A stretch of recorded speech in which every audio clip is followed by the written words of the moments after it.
Láháin bhí mé ar mo bhealach abhaile ó teach mo chora. Nuair a thric mé mo seach faoi doras an tíl an scoile. Ar dús ní thug mo ard mar shiel mé gur fág mo mám doras ar oscailte. Ach nuair ithe baile nach raibh an ceart i gcomh mar bhí mé sa teachlumm féin.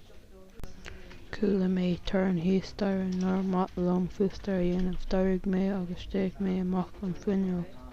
Chonaic mé crut duine.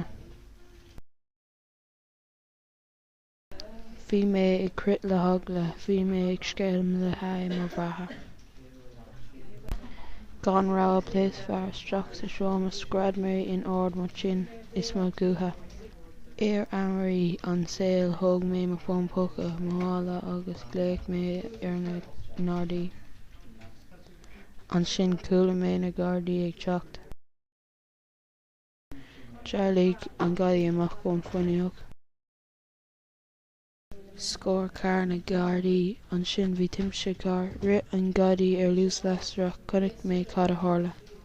Bhí na Gardaí go iontach bhí mé slán sa bhfáite sa deireadh. Chuaigh na Gardaí os comhair na cuairte. Agus cuirlí prison iad ar fad dá bhliain. Ba í sin an íoc ba míosa i mo jail.